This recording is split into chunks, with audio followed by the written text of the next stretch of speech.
মোকামতলার কলার গল্প নাকি শুনেছেন এবং মস্তানগড় অঞ্চলে বগুড়ার এই মাটিতে বেশ কলার বাগান আছে। অনুপম, সাগর বিভিন্ন জাতের কলা চাষ হয়।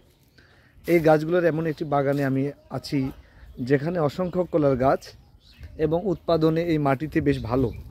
এই মস্তানগড়ের পাশে মোকামতলায় কলার হাট বসে এবং দূর দূরান্ত থেকে মানুষ কলা সংগ্রহের জন্য এখানে আসে। আমি আছি বগুড়া জেলার শাহজাহানপুরে একটি জায়গায় যেখানে বিস্তীর্ণ মাঠ জুড়ে কলার চাষ, এবং এই কলার চাষে চাষিরা খুব সহজলভ্যভাবেই কলাটা চাষ করে এবং এই অঞ্চলে কলা চাষের বেশ সুখ্যাতি রয়েছে। এমন একটি জায়গা থেকে আপনাদেরকে ধন্যবাদ জানাচ্ছি। হ্যালো বানানা প্রেমী বন্ধুগণ, কলার একটি বাগান থেকে আপনাদের স্বাগতম।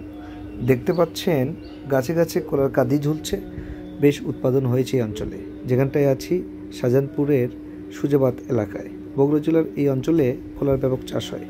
বেলুদোআঁশ মাটি হওয়ার কারণে এই অঞ্চলে কলার পাশাপাশি মিশ্র বিভিন্ন সবজিরও ব্যাপক চাষ হয় এবং কলার ইনস্ট্যান্ট প্রোটিন পেতে কলার বিকল্প নেই।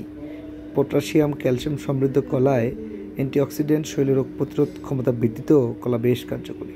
তাই নাস্তার টেবিল থেকে রাতের খাবার পর্যন্ত সবসময় শিশু থেকে বৃদ্ধ সবার পছন্দ তালিকায় থাকে পাকা কলা। দেশি কলার সঙ্গেই থাকুন। ধন্যবাদ।